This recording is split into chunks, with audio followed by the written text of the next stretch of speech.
Hey everybody, welcome back to the shop. Well, in our last video, we got this knife all cleaned up, quenched, hardened up, tempered, and then we went ahead and we cleaned it up after our tempering, and we did our etch on it. Now today we're going to go ahead and start sanding on this blade and get this smoothed up, because that won't be all black like that in between those. That'll clean up, and we'll have just some dark, fringes around where the knife was etched, so it'll look quite a bit better when we get done with our sanding. But we're ready for my favorite part, the hand sanding. You know me, I love my hand sanding, so we'll get to work on hand sanding this. Thanks for being here, guys. I appreciate y'all watching. Let's get to work on this thing.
so here's what we look like. Just all this dark in here where you can see we've etched it. That looks pretty cool. But here's what it looks like after we sand on it a little bit. This is just one time sanding for quite a while on with a 400 grit. But we're going to come back and hit this with a couple finer grits. But you can see that looks all right. I mean, it looks pretty good. You can still see quite a few grinder marks and stuff in it, and marks from the Scotch-Brite pad on my pneumatic wheel over there. But see, this is starting to take those grinder marks out of there, and the Scotch-Brite marks. But like I say, we're starting at 400 grit because the Scotch-Brite got it down pretty far. But you know, so you don't have quite all that black. Like I was telling you, you just have the shadows along the edges. It still brings out the etch, but this almost looks like this was painted in between here, because all the area in between where it was etched still hasn't been cleaned off. So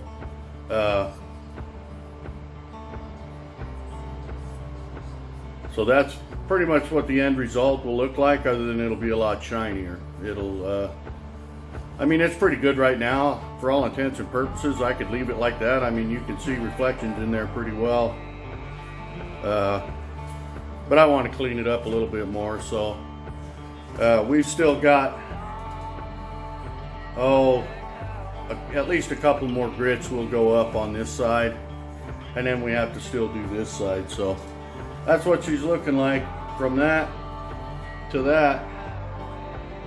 So we'll continue on with our grind, with our sanding. My favorite thing, man, hand sanding. I won't even hardly be able to lift a cup of coffee tomorrow. Let's get back to it.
we had a little fun there with the clock and the tree outside and the flag and things like that.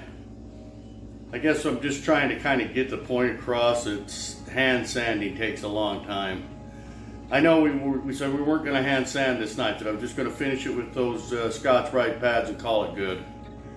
But, you know, I say a lot of things sometimes and then I do something else, so I just couldn't look at all the work that I put into this blade and just leave it with the Scotch-Brite pads. So, I mean, I knew we had to sand it after we etched it. The Scotch-Brite pad was good enough to begin with before we etched it. That was pretty clean. But I knew I was going to have to sand after etching because, you know, where I showed you how dark it was in between the etching where it almost looked like it had been painted. Well, you can't leave that like that. It doesn't look right. It does look like it was painted in there. We don't want that. So we had to sand it. But I was just going to take like some 400 grit or some 320 or something and just give it a quick sand and clean and get those where they weren't so dark and let it go. But I get a hold of a piece of sandpaper and I start sanding and I think, well, I can do better. Excuse me. So I go to the next level. So we went 400, 600, 800 on this. And it's good enough. I mean, my fingers are so sore I probably won't be able to pick up my coffee in the morning, but yeah, a lot of hours of sanding. And I only took a break in all of that long enough to grab a bite to eat for dinner and went right back at it. So, but it looks pretty good. I mean, we're not gonna, you can still see some little scratch marks in there, but let me tell you, I don't want a mirror finish on it to start with, but if I did, I mean, you're looking at hours and hours and hours more of sanding on this. And as you can see in this video, and I didn't show all of my sanding, and you'd be there for hours and hours watching the video, but there's a lot of hand sanding, let's put it that way. But this is how it's supposed to look. You know, you've still got enough of the darkness in these areas where it was etched so that you can see that it was etched. I mean, you know, it sets off the etch pattern. And you know, we didn't want to leave these all. See, this one here, the sandpaper hardly gets in there, so it's still pretty dark. We didn't want to leave all these that dark because it just, that's just too dark. It just looks painted and it looks terrible. So, but this is the etch.